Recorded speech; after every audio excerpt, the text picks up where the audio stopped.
Hello, I'm Paul Michelman from Harvard Business Digital, and I'm delighted to be joined today by Bill Taylor. Bill writes the Game Changer blog for harvardbusiness.org. Bill, welcome. Great to be here. Great. Bill, the subject of our chat today is online shoe retailer Zappos. And among other things, Zappos is known for providing some rather extraordinary customer service and for engendering a really deep level of commitment and engagement from its customers. So, Bill, one of the tried and true principles of management is you can't have deeply engaged customers without deeply engaged employees. And yet, in your post on Zappos, you write about a rather unusual policy Zappos has of actually trying to bribe its employees to quit. Can you connect the dots for us here? Well, it's unusual, but if you think about it, it makes a lot of sense. Zappos, they're growing fast. They're up to 1,600 people now, just a huge employment growth rate, and they're really committed to filling the company with employees who are equally committed to engaging with their customers. And it's one thing when you recruit and you evaluate and you interview and you try to educate people about what they're signing up for, but they don't really know until they arrive. So on the first day at Zappos, you begin a 4-week deep immersion, not just in how to talk to customers, but in terms of the company's culture, its values, its incredibly high energy.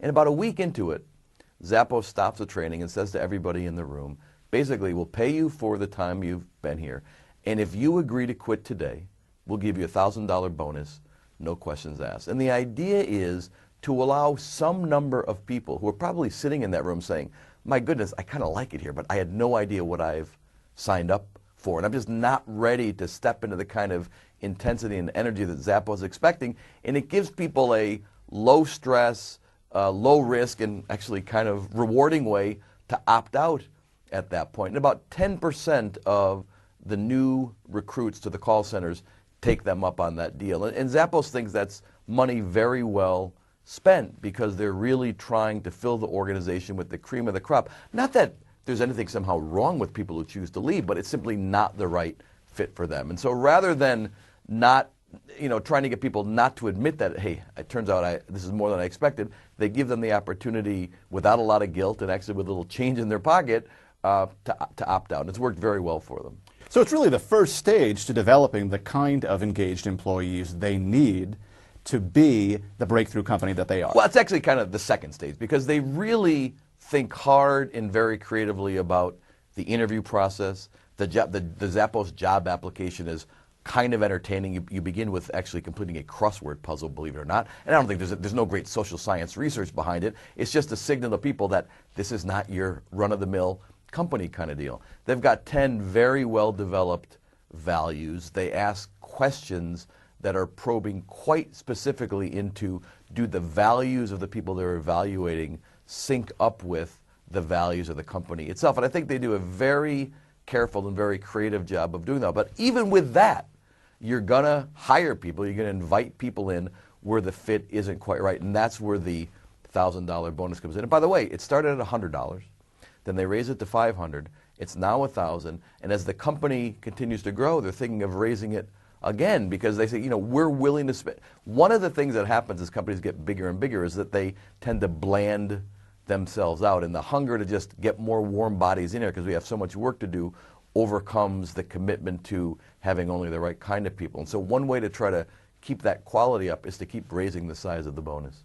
Great.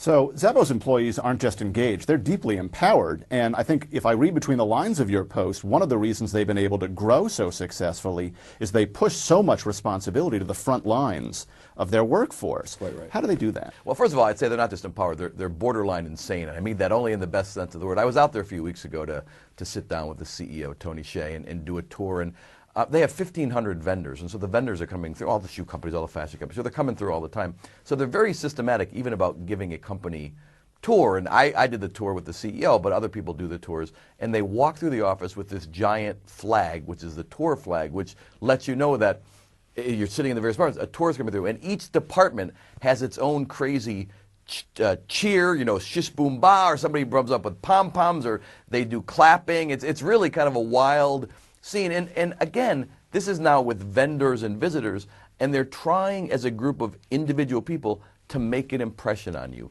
and to make Zappos be a memorable company to experience, whether you're buying something for them, selling something to them, or just coming to see the company, in terms of empowerment, I mean, basically the biggest form of empowerment, certainly in the customer service side, is no scripts, no time limits. You are basically authorized to do what it takes to make the company, make the customer happy, satisfied. And so, and there are lots of legendary stories about Zappos employees who go way beyond the call of duty to meet the needs of their customers. Can you tell us one of those stories? Well, one, it became a real internet sensation about a year ago when a fairly prominent blogger, who was a Zappos customer, bought a bunch of shoes for her mother, who it turns out was terminally ill. And so she bought 10, 12 pairs, something like that. And the Zappos return policy is, at that point, you had 15, you free delivery.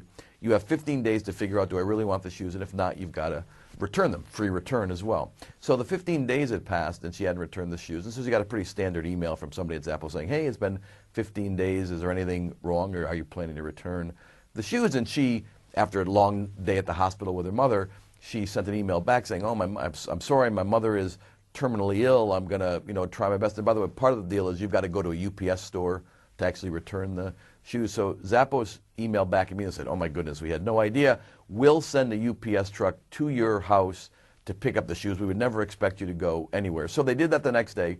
She returned the shoes. Then the day after that, she got a knock on her door, and there's a UPS driver with a beautiful bouquet of flowers from Zappos saying, we're so sorry to hear about your mother. We just want you to know that we at Zappos are thinking of you. And she was, as you might expect, pretty overwhelmed by this. She went to her blog. She wrote a post called I Heart Zappos, told the story, and oh my goodness, it just was viral beyond belief, to the point where, over the week or so after that happened, if you Googled Zappos, one of the absolute top hits you would get is the story of this woman and her thing. And again, brilliant PR, good viral marketing. It was nothing like that. It was just human beings acting humanly with the people who are doing business with Zappos. And, their theory is if you encourage people to do that, it's going to cost you a few bucks, but the benefits you get over the long term are really quite tremendous. And oh, by the way, also, it becomes the kind of place that people want to work. I mean, it's not a very glamorous job, answering phones 8 hours a day from customers. It's not the most exciting work in the world. So if you can give people more of a sense of fun and meaning and connection, I think it pays big dividends as you recruit employees, not just as you recruit customers. So that's one, I think, great takeaway for any manager who is watching this or listening to us today. Make things fun. It'll transfer to the customer experience.